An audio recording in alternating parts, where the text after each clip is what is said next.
Здравствуйте все! Добро пожаловать на канал Магия Песка. Старинные турецкие гаремные гадания на песке для вас, мои дорогие зрители, гости, подписчики. Давайте сегодня погадаем на мужчину. А тема будет такой: что вы должны знать о нем прямо сейчас. Загадайте, пожалуйста, на своего мужчину, либо на того, кто вам интересен. Представьте его, назовите его по имени и задайте ему такой вопрос. Мой милый дорогой, что ты от меня скрываешь и что я должна знать о тебе прямо сейчас? Надеюсь, вы настроились. Я убираю Назар. Прошу высшие силы дать мне возможность ответить на все ваши вопросы и послать для вас только самую важную, самую нужную и самую полезную информацию.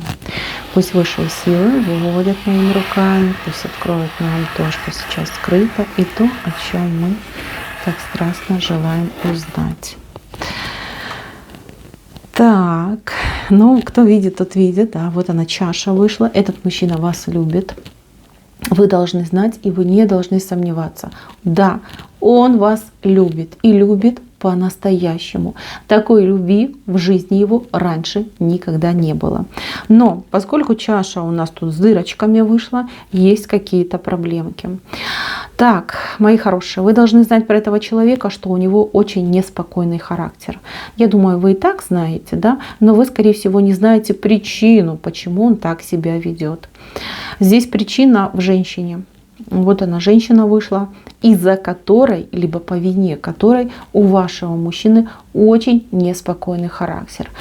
Почему у него такие панические атаки? Почему у него происходят срывы? Почему он такой может быть, например, агрессивный, неспокойный? Женщина виновата. Здесь может быть мама, может быть какая-то первая женщина, может быть бывшая женщина. Кто-то ему сломал психику, да, в свое время. Может быть, с детства травма идет, может быть, и более в поздние годы. Здесь явно женщина достаточно сильная, женщина очень самовлюбленная и женщина, которая его действительно об коленку каждый раз ломала. Благодаря этой женщине вот он таким стал. Но вы также должны знать, что если к этому мужчине подходить с любовью, с теплотой, с добротой, и главное, его никогда ни в чем не обманывать, то его можно вылечить. Ваш мужчина может стать другим. Он может стать добрым, открытым, положительным, таким, каким его создала природа. А природа создала его не агрессором, а наоборот защитником. Защитником спокойным, одухотворенным, умиротворенным. Таким он был создан. Но по вине женщины он стал нервным. Нервным, психованным, ну, таким, как есть. Кстати, по вине же этой женщины ваш мужчина очень много совершил ошибок. Очень много.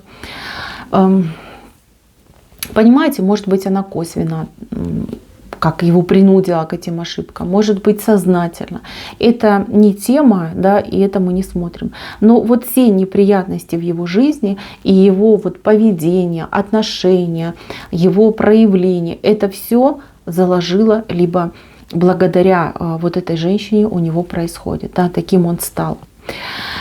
Так, эта женщина может быть сейчас с ним на расстоянии, а может прямо находиться за его спиной. Ну, особенно вот с мамочками отыграется. И вот, понимаете, мои хорошие, здесь как клин клином выбивают, да? Вы это должны понять. То есть вы должны действовать в противовес этой женщине. Если она обманщица, вы должны быть честны. Если она лукавая, вы должны быть открытой и прямой.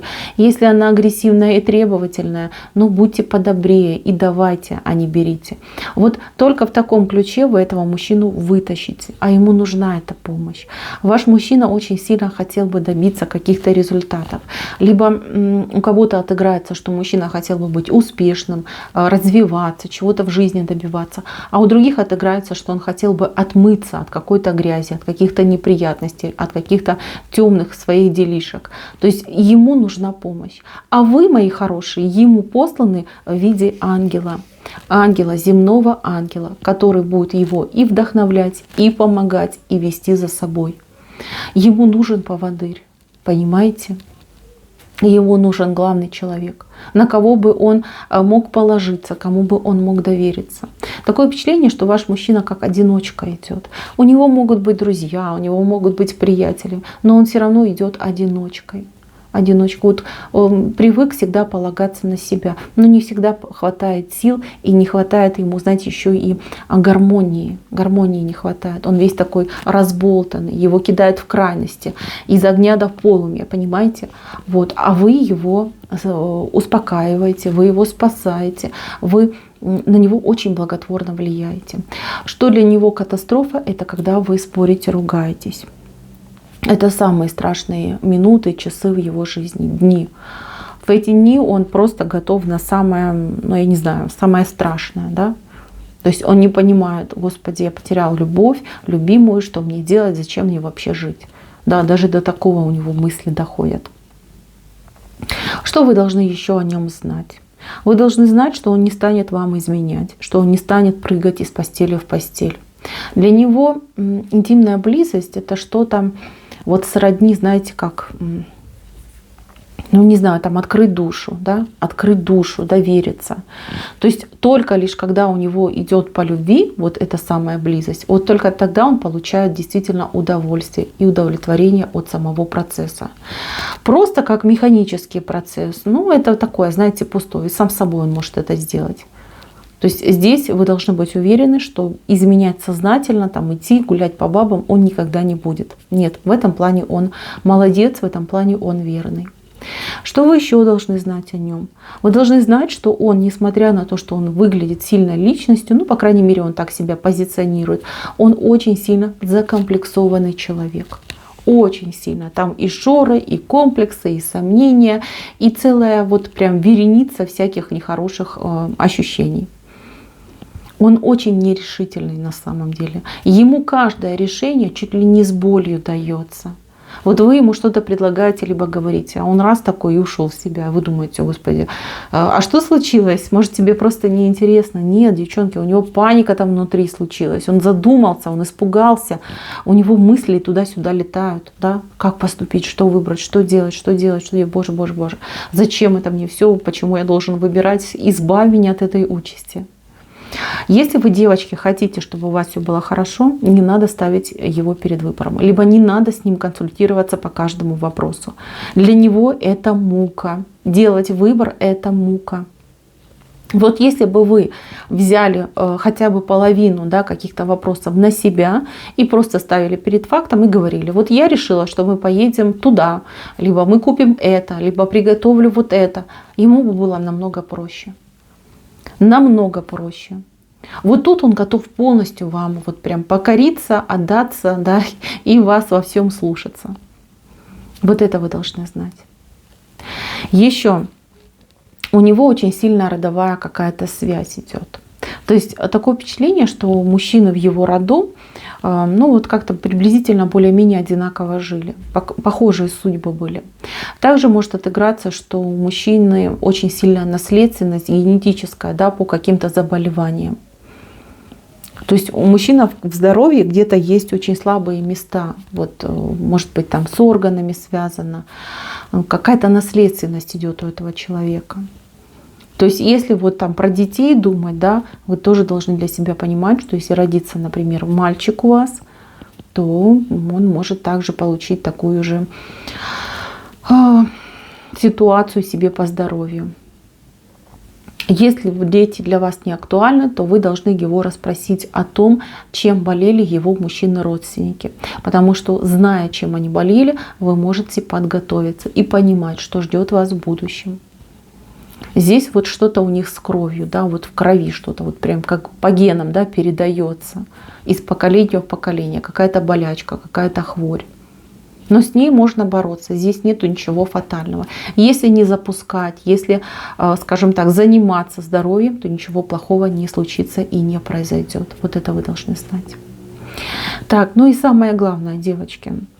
Если вы с этим человеком просто встречаетесь, общаетесь, вы должны знать, что он готовится к серьезному шагу.